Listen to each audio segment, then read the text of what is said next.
pluie avait cessé, remplacée par un brouillard épais et oppressant qui rampait à travers les rues de Mordheim comme le souffle d'une bête ancienne.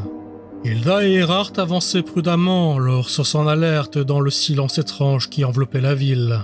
Les bâtiments autour d'eux étaient déformés en des parodies grotesques de ce qu'ils avaient été autrefois. Les murs semblaient gonflés de croissance anormale, et les fenêtres fixaient le vide comme des yeux creux. Hilda murmura, ajustant sa prise sur sa hachette. « Quel endroit charmant, on pourrait croire qu'on finit par s'y habituer. » Je vois pas comment quelqu'un pourrait survivre ici, c'est pourri par le chaos. Baragor, peinant à avancer du fait de ses blessures, grogna dans sa barbe. C'était étrange de le voir marcher sans son tonneau, mais c'était aussi le souvenir désagréable de près d'une heure de conversation houleuse pour le convaincre de laisser tomber sa bière. Un compromis avait finalement été trouvé quand, malgré ses réticences, il accepta que Boom se charge de porter le lourd baril à sa place, au moins le temps que sa santé s'améliore. Ils s'engagèrent dans une ruelle, le brouillard tourbillonnant autour de leurs pieds comme un esprit malveillant. Alors qu'ils avançaient, un grondement sourd résonna depuis les profondeurs de la ville. Les yeux d'Hilda scrutèrent l'obscurité avec méfiance. « T'as entendu ça ?» « Ça pourrait être n'importe quoi, reste calme. » La voix d'Erhard semblait tranquille, mais la tension dans ses mots trahissait son malaise. Le groupe avançait, chaque pas mesuré avec prudence. L'atmosphère oppressante de Mordheim semblait se refermer autour d'eux, faisant de chaque ombre une menace potentielle. Alors qu'ils s'enfonçaient dans le cœur de la ville maudite, les bâtiments devenaient de plus en plus déformés et surréels. Les murs semblaient fondre les uns dans les autres, formant des arches contre nature et des portails tordus. Des lueurs vacillantes et étranges dansaient sur les surfaces, projetant des silhouettes allongées qui bougeaient d'elles-mêmes. C'était comme si le tissu même de la réalité avait été déformé par une force ancienne et malveillante. Soudain, une silhouette traversa leur chemin en un éclair. Hilda pivota sur elle-même, sa hachette prête à frapper, mais il n'y avait personne. Le brouillard semblait tout engloutir, ne laissant derrière lui qu'un sentiment troublant d'être observé. Restez vigilants, on n'est clairement pas seul. Malgré ses paroles pragmatiques, ses mains tremblaient sur son pommeau, comme elle l'avait fait presque sans s'arrêter depuis qu'ils étaient entrés dans le centre-ville. Le groupe s'avança, chaque pas un acte délibéré de courage contre le silence inquiétant. Le chemin devant eux était incertain, enveloppé d'une brume qui semblait palpiter d'une vie propre. Soudain, Luigi s'arrêta net, ses instincts affûtés détectant quelque chose d'anormal. Il fit signe au groupe de s'arrêter et pencha la tête sur le côté, comme s'il écoutait une mélodie lointaine. « Vous entendez ça? C'est faible, mais il y a quelque chose qui chante. » Hilda fronça les sourcils et tendit l'oreille, mais ne perçut que le silence oppressant du brouillard. Elle jeta un regard à Luigi qui continuait d'écouter avec attention. « J'entends rien, qu'est-ce que c'est ?» Le Tiléen frissonna, soudainement mal à l'aise. « Je ne sais pas, ça semble nostalgique, mais ça me fait froid dans le dos. »« Luigi, vous m'entendre, maman ?» ?»« Qu'est-ce que tu racontes, mon grand? Maman est morte depuis... » Erhard leva un sourcil sceptique vers Boom, mais quand son regard se porta à nouveau vers Luigi, l'espace d'un battement de paupières plus tard, celui-ci avait disparu. L'homme se tourna alors vers Baragor et Maximilian, sans les trouver. Mais ce ne fut que lorsqu'il constata la disparition d'Hilda, marchant pourtant à côté de lui un instant plus tôt, qu'il comprit que quelque chose n'allait pas. « Erhard, Baragor, y a quelqu'un ?» Hilda s'était figée, son arme fermement ancrée dans ses deux mains, dans une posture défensive tendue. Ses yeux bleus paniqués scrutaient le brouillard, pourtant pas assez épais pour occulter entièrement la vue. Ce n'était pas juste un problème de visibilité, le groupe avait simplement disparu.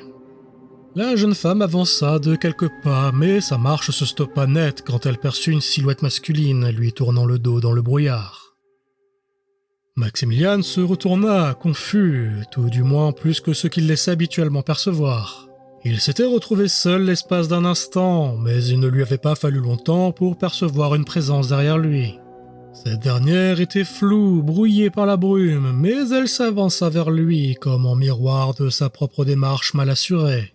Il frotta alors ses lunettes, cherchant à chasser son incrédulité, en même temps que l'humidité qui s'accumulait sur ses verres. Baragor était là, seul face à son tonneau, posé au milieu de la route, comme s'il avait toujours été là. Il n'avait pas vu Boom déposer le baril, non plus qu'il n'eût vu disparaître ses camarades Ungi. Wanraktom Galged. Il plissa les yeux, les alentours ne semblaient pas avoir changé. Toujours les mêmes bâtissungi de mauvaise facture, corrompus par la gangrène rampante du Zar. Ce n'était pas quelque chose qui arriverait dans un Khazad d'Aoui, au Sanan. Quand les gens de son peuple construisaient quelque chose, c'était du solide, à l'image des Khazali d'eux-mêmes. Erard, c'est toi? Où sont les autres? Hilda s'était rapprochée à demi-pas de la silhouette indéfinie dans le brouillard, mais elle fut prise d'un hoquet lorsque l'homme se retourna. Son regard se posa sur elle, à la fois méprisant et possessif. « Tu es là, ça tombe bien, celle-là ne marche plus. » Hilda recula, terrifiée, encore plus que lorsqu'elle avait affronté les hommes bêtes, même plus que dans ses marées face aux horreurs Fimir. L'homme se tourna complètement, révélant le corps inerte d'une femme aux vêtements déchirés et roués de coups. Il la maintenait à genoux par les cheveux, dans une posture de domination équivoque. Encore un pas en arrière, et Hilda se sentit dépossédée de son corps, comme réduite et faible. Ses yeux fixaient l'homme en contre-plongée, alors qu'il y a un instant, elle faisait la même taille que lui, ou presque. L'homme relâcha sa victime, dont le visage tuméfié rappelait d'une certaine manière le sien, vieilli par le temps et les outrages. Le corps tomba avec un son mat et brutal sur la pierre froide de Mordheim. Hilda était dans le corps d'un enfant, son arme trop lourde pour elle, incapable de se défendre. « Papa !» L'homme esquissa un sourire, prédateur et fou. « Hilda, regarde comme maman est fatiguée. Elle ne peut pas m'aider à me sentir bien, mais tu vas la remplacer, n'est-ce pas? Tu es une gentille fille. » Erard s'était soudainement senti rassuré en voyant réapparaître Hilda dans la brume, sa poigne sur son arme se relâchant légèrement, atténuant même ses tremblements. « Erard, t'es là? Je t'avais perdu. Où sont les autres? » « Je sais pas, où est-ce que t'étais passé ?» Hilda se rapprocha et, sans comprendre pourquoi, Erard ressentit un malaise lui tiraille les tripes. La démarche de son ami et camarade d'infortune était étrange, plus lente et mesurée qu'à l'accoutumée, presque languide. Il secoua la tête légèrement, comme s'il avait soudain ressenti les effets euphorisants de l'alcool et qu'il tentait de s'en débarrasser. « Erard, je me pose une question. » « C'est pas le moment, Hilda, on doit retrouver les autres. » « Comment tu me trouves ?» Erard, qui jusque-là scrutait les environs dans l'espoir de trouver trace de leur compagnon, se figea, comme frappé par un sortilège de pétrification. La voix d'Hilda était dénuée de l'habituel ton sarcastique et nasillard qui la caractérisait. Sa question était suave et particulièrement hors de propos dans cette situation. « Qu'est-ce que tu racontes? Tu te fous de ma gueule ?» « Non, Erard, j'ai jamais été aussi sérieuse. Je veux savoir si tu me vois comme une femme. » La situation, déjà improbable, grimpa dans l'étrangeté quand Hilda commença à défaire ses vêtements de cuir et de fourrure pour se révéler lentement à Erard dans son plus simple appareil. Plus malaisant encore, si cela était possible, elle continuait de se rapprocher, et cette fois-ci il recula. « Ça fait des années qu'on traîne ensemble et t'as jamais rien tenté. Pourquoi? Je suis pas à ton goût? » Comme pour accentuer son propos, Hilda soupesa l'un de ses seins, l'étudiant comme on étudie un article au marché.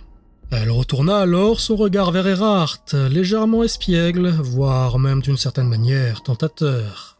La femme dénudée continua de s'approcher lentement, mais surtout langoureusement. « Hilda, t'es devenue folle ou quoi? Rhabille-toi pour l'amour de Shalia !»« C'est rare que tu jures par les dieux. Est-ce que tu serais mal à l'aise ?» La distance était réduite et Erard se retrouvait maintenant dos au mur, littéralement. Hilda, comme manipulée par un esprit de la luxure, se colla alors à lui dans une scène à l'érotisme déplacé et tordu, au milieu des rues cauchemardesques de Mordheim.